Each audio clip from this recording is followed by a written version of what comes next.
Welcome, Dr. McGarey. I'm so honored to have you on the show today. I'm so happy to be here. You've written the most beautiful book called The Well-Lived Life, a 102-year-old doctor's 6 secrets to health and happiness at every age. I think that we all aspire to be living to 102 and excited to learn from you today. Thank you. I do have to acknowledge you. Your book is so beautiful. I was telling you before we hit record that it resonated deeply with me. There's such, when you hear truth, I think your soul remembers and goes, oh, yeah, this feels right to me. And so it's just so beautiful. I felt grounded and joyful from reading it. Thank you, because that was intended. It was received. It was truly received. Well, you have had such an interesting life. I feel like I could see it as a movie. Have you ever thought of that, or a documentary? Yes, my oldest daughter wrote my biography, and it could be turned into a movie anytime. She did a beautiful job. Oh, I'd love to read that. Absolutely. I mean, just your parents were pioneers. You have been a pioneer in your life. And I'm excited for my audience to learn more about you. In the book, you write, no, I don't run. I do occasionally do Pilates. And yes, I do eat cake. I really love cake. And I even popped out of one for my 95th birthday. How is this an example of how you approach life, and what can we learn from your outlook? Well, some friends of mine built this box that was big enough for me to sit in, and they put it on wheels and wheeled it into the auditorium where I was, but I was inside of it. And so when it stopped, I popped the lid open and I swished out my shawl and I sashayed out onto the platform. And it was just fun. I mean, it was something that I could do, and it was fun to do.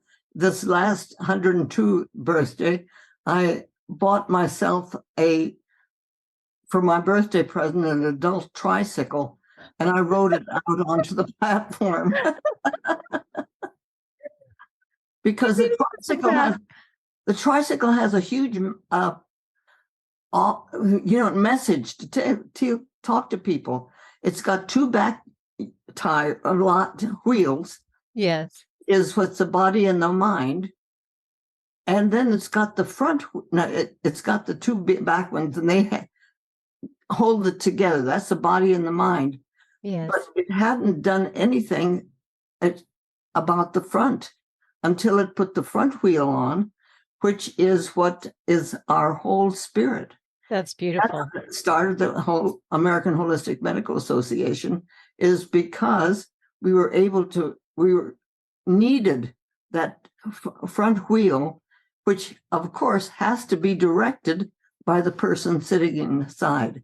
So the tricycle is a perfect example of living medicine, with the guiding factor being the person sitting on that seat. It's beautiful. That gave me goosebumps. That's absolutely beautiful. Well, you've been a pioneer in the medical world. You're known as the mother of holistic medicine. And you write in your book, starting in the 1950s, alongside my husband, Dr. Bill McGarey, I began to research and discuss ideas that were cutting edge at the time. The thought that we are souls having a human experience, that some part of us is interconnected with each other, and that we come here as part of a personal and collective mission of growth in healing. How did you know that there was something more and something missing from the traditional model? And I imagine it was very revolutionary. I wonder how that was received back then. Actually, I knew when I was 2 that I was going to be a doctor, so that I just had to follow what was within me, and I got into medical school. And when I was there, the dean sent me to the psychiatrist twice because she felt that I didn't know what it was all about. And she was very angry that the psychiatrist didn't agree with her. So, but it's this inner awareness that we all have. Yes. if we just pay attention to it. Yes. The problem is that other people don't really understand that, and it takes a while. So, you know, when we started the AHMA because there were other doctors who were friends of mine, and we were saying, there's something really wrong here, because what we're being taught is a war against disease. Yes. And we don't need to kill disease. We don't need to kill pain. We need to actually let pain and diseases tell us what it is that our body is trying to tell us. Yes. And sometimes we don't need to get rid of it at all. Look at Kennedy. I mean, these were our presidents who had chronic, serious illnesses that they didn't get over. Yes. They didn't get, they didn't destroy them, and the diseases didn't destroy them either. The diseases were there for a purpose, and whether they recognized them or not, I don't know, but it certainly didn't stop them from using their juice. I would like to talk about juice, because this was one of the parts of the book that I absolutely loved. Can you explain, since it's your term, what you consider, what is our juice, and how do we embrace that and find that juice? Because I think a lot of people are missing some juice right now. Oh, well, they don't know that it's available. Yeah. What is juice? What is our juice? Well, we have never accepted that inner urge that is within each one of us. Yeah. That says, it makes me laugh. That makes me happy. Or, wow, that's something that makes me sit up straight. Or something that, oh, isn't that adorable? I mean, something that teaches us and speaks to us deep inside. And sometimes it's just for a moment. And you're, oh, yes, this is what life is about. And yes, if you're looking for it, you find it. If you don't know that it's there, you can't look for it, so you don't find it. And it's so important, I think, for those of us who know about the juice, who have felt it, and know that we really need to spend that juice, to share that.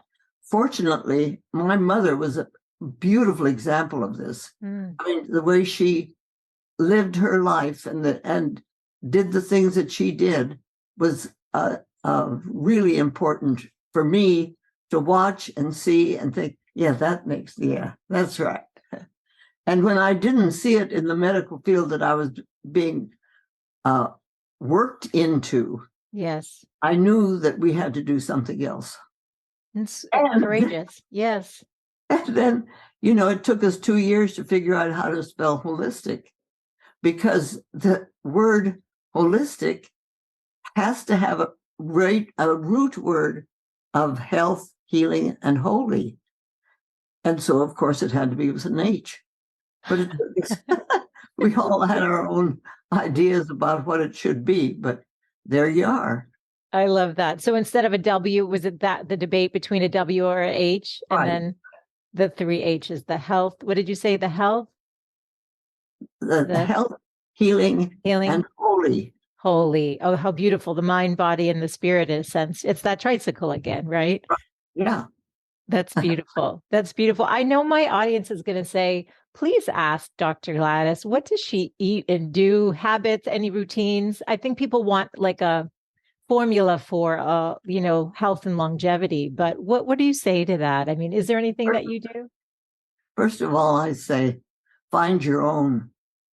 Mine may not fit for you, but at this age, I have the amazing cell phone, which tells me how many steps I've taken a day, and with my walker, I go 3,800 steps a day. I started out at 1,000 and worked up. Wow. Because it's something that your life needs to keep moving. And as we move, we grow and we understand and we learn. But Yes. if we don't, you die. You can't, life has to move. So I do that. And I've been blessed to be able to have a full body massage once a week for 50 years. Wow. Amazing massage therapist. And he, Wow. this is something, a path that we've gone down, and I've had this full body massage every week. Well, there are weeks when you don't, Of course. but yeah. So that's important. Wow. And I never have smoked, and I think alcohol is kind of useless for me, so I don't use it. And then just eat what is normally, when I was in India, it was the Indian food. Yes. So that was great. When I was in Afghanistan, it was Afghanistan. When I'm here, I eat what my son John can get on the table for me, and we can work it together. It's what's available.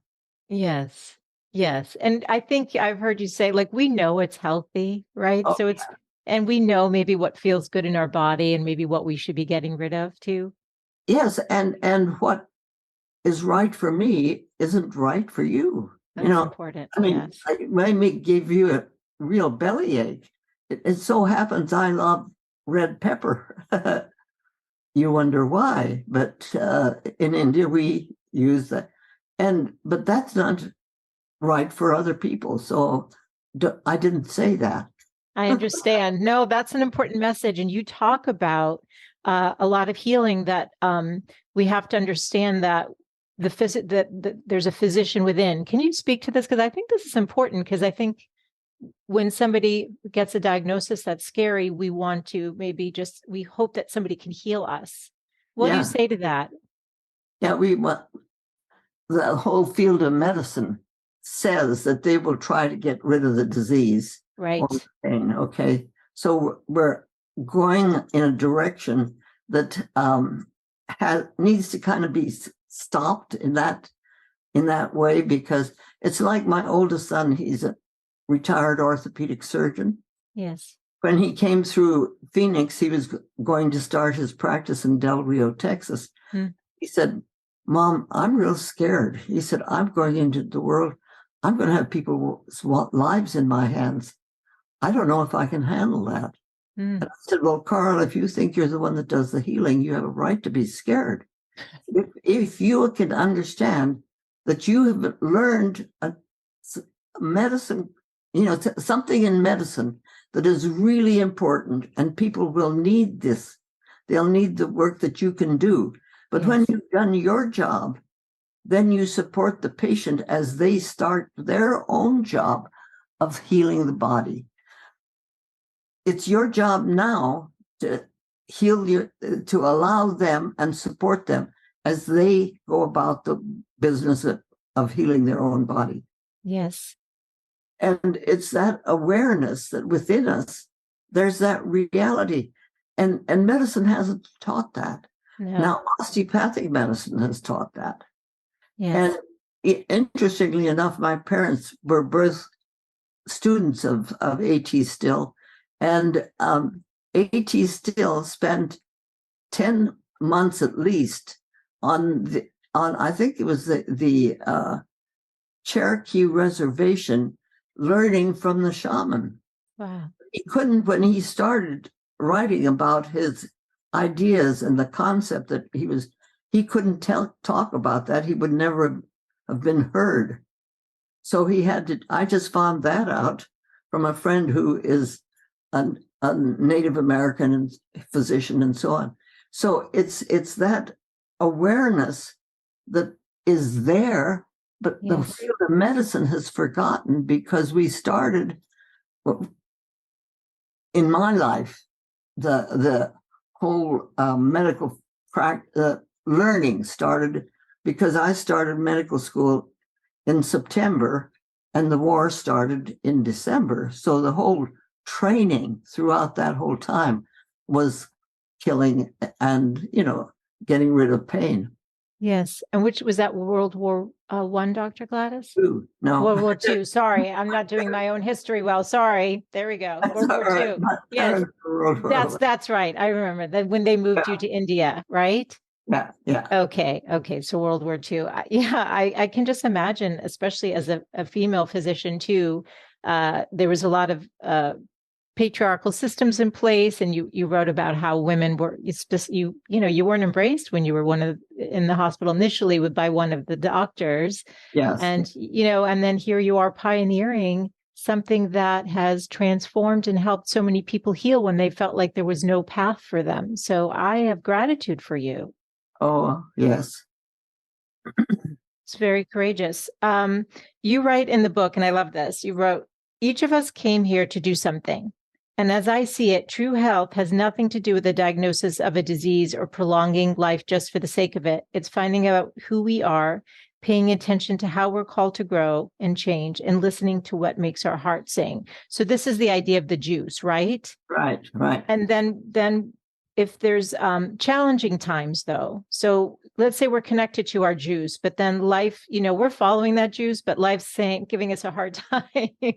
What do we do when things are challenging and yet we want to pursue what makes our heart sing, but we're dealing with realities of, a lot of challenging things. It could be a medical diagnosis, it could be a failed, business that isn't taking off, but this is your calling. How do we get into action through that? Like, what do we do? Well, you just have to live through it. People talk about getting over it. No, these kind of soul problems that you live with.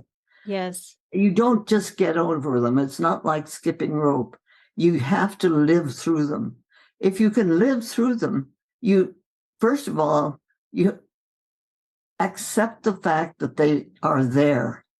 The whole process of denial is something that can put the process off for a long time. Yes. But sometime you just get to the point where you have to say, okay, this is what it is. And I just I don't know how I'm going to do it. I can't understand it. Why did it happen? And you go through the dark night of the soul. And it's a very, very hard place to go through. Yes. Fortunately, I had a lot of help because I had my children, and through life there have been what I call living angels who have stepped up and helped me. But that's one of the reasons why I think it's so important to have a community, because we're not here by ourselves. We're here to be important in somebody else's life. Yes. And in their importance is important. It's sort of like a jigsaw puzzle. Yes. Jigsaw puzzle, the piece fits where it fits. It doesn't fit anyplace else. I've tried. It doesn't work. I've tried too. But every aspect of that puzzle touches other aspects of other people's puzzles, Yes. So it's an ongoing process, and we are here to learn, and then we teach, and women are real good about that. Yes. In our hearts, we are teachers because we have to do that with our children and with each other. So women, that intuitive feminifestation of our own process is very important to share with other people, not just women, but the men need it too. So, yeah. It's beautiful. Do you know, I did a solo cast recently where I just talk on my podcast by myself, and it was literally on living angels. So when I read that in your book about the human angels that you experienced, it really touched me because I think we forget that there are people here who can guide us and help us at times when we need them. Oh, they're here, and it's so amazing. Sometimes you don't even recognize them until time has gone by and you think, I couldn't have done it without her. He stepped up when I really needed it. That's right. It's so beautiful. I found it interesting that you pay attention to dreams. I think dreams are confusing to many of us. And I thought it was beautiful. And your dreams seem to really, you know how to let them serve you. Can you give us some advice about that? Because I'm somebody who very much who dreams a lot, but I don't really know how to unpack those dreams to make sense of them. What do you say? What do you Well, think the role of the dreams are? when, it's a good thing to write them down because you'll forget them or, but if you get a dream journal and just put the dreams down, and sometimes it's good to connect it with what's going on in your life at the time. And people like Jung and so on have written about dreams.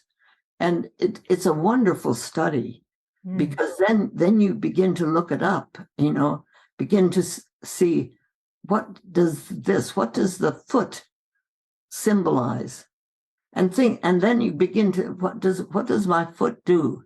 My foot, the sole of my foot touches the ground. So it gets me in contact with the earth. So it's part of my soul. So if you have a dream about you going barefoot or something like that, it's what part of the foot was it that did this? If you take your body as your teacher, which Yes. it is, and then you begin to look at what's it doing? Okay, body, what's that finger doing that doesn't sit straight? Yes. It's getting more aware of the reality Yes. of the everything around us is a teacher.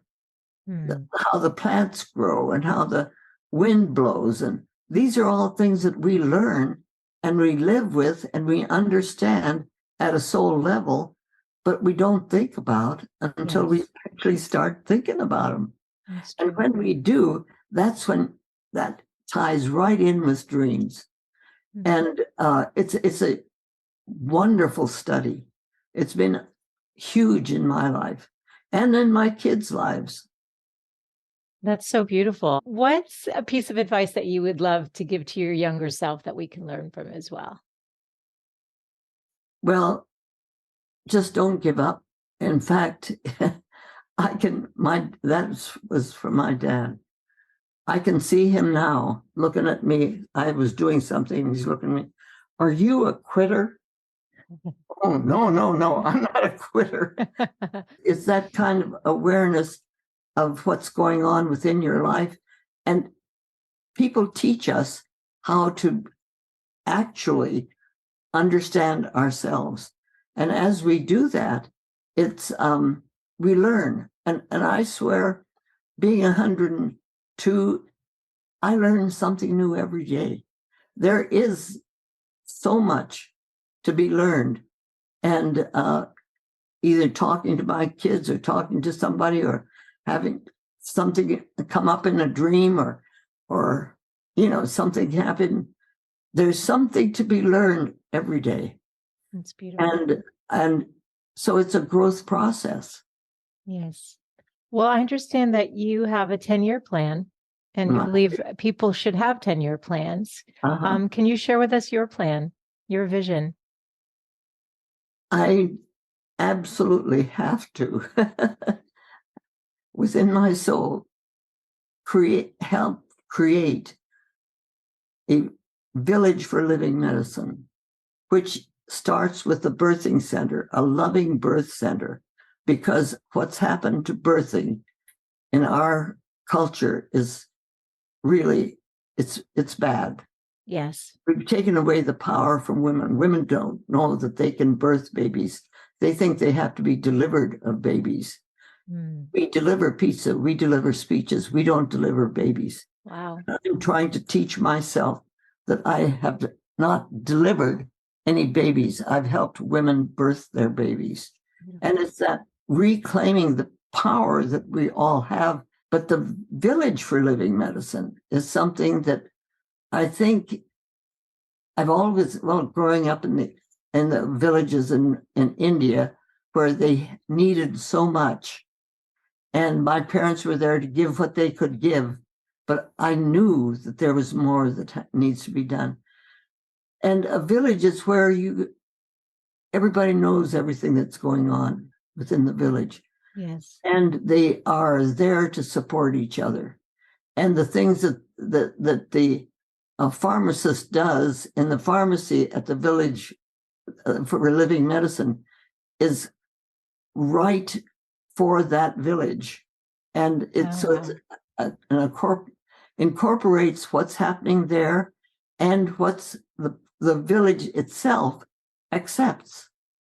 And so, in fact, the sanctuary itself within the village has no walls, and it doesn't have a roof, in my vision of it. Yes. Because it has to be a living thing.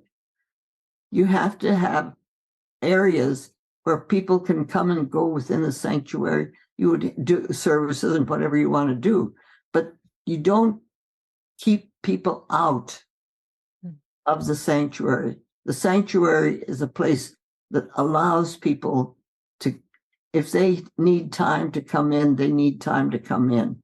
And so it becomes that kind of a process, but it has its birthing center, and across you have a area that I call aging into health. So you age into the whole dying, so it's from lust to dust. And then you have the research center and the education center. So you've got a whole center that is dedicated to these different aspects of life itself and life of each one of us. So I have to live long enough to see this happen. Yes. Because it's a soul desire, but it's more than that. It's a soul mission. Yes. What's the most common question you get asked about being 102? Everyone probably wants to know your secret to longevity, right? Is that it? Or they ask, it's just that. What's it like to be 102? Yes. And I say, it's great. I love it. But I can't tell you what it's like to be 102. Yes. Because you have to find your own 100 tooth. Is there anything I didn't ask Dr. Gladys that you would like to leave the women listening with today? My audience is women in midlife and, navigating different seasons. Anything you'd like to share? Well, yes. I have a friend who's very psychic, and she has talked about Feminifestation. Okay. And actually, it was a result of a dream. I had a dream in which I woke up with a bang. I woke up thinking, what was that? And I was sort of in and out of the dream. But I was standing in a valley in the high Himalayas. Wow. And on the right-hand side, there was a young woman sprawled out, just stretched out in a little dress. She looked just barely breathing. Oh, no. On the left-hand side, there was a huge man, all in armor, in the same position, just barely breathing. And the voice said to me, you have to do something about this. They've been fighting each other for eons. They've just been doing this together. They need to do this. And so I had the dream, and I was really juiced up about it. And I called this friend, and she says, well, I've been thinking about Feminifestation and manifestation. And so as we talked about it, Feminifestation is the ability that we as women have. It's sort of like a spiral. You can be on the 5th level and know what's going on in the 2nd level. It's that kind of energy. Manifestation is the actual accomplishment of something. Right.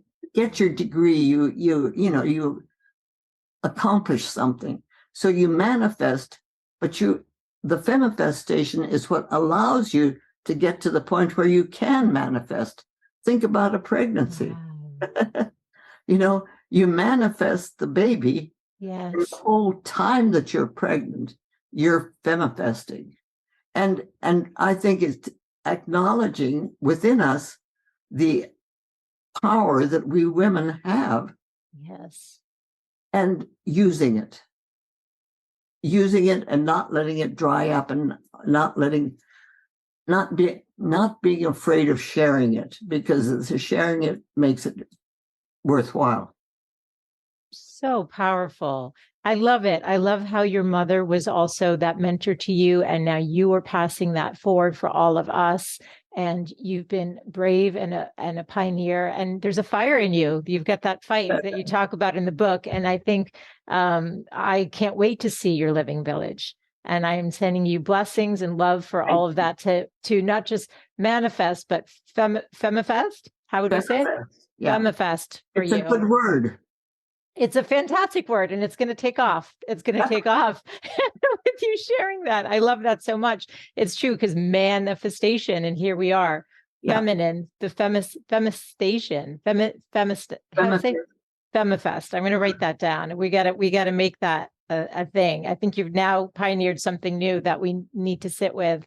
I have so much love and gratitude for you, for the work that you've done and that you continue to do, and for your beautiful book. Again, it's called The Well-Lived Life, 102-year-old doctor's 6 secrets to health and happiness at every age. And everyone needs to pick up a copy of the book and learn. There's so much wisdom in there and just beautiful stories. So thank you so much for everything that you're doing. I will be directing people to GladysMcGarey.com, and your book is available everywhere books are sold.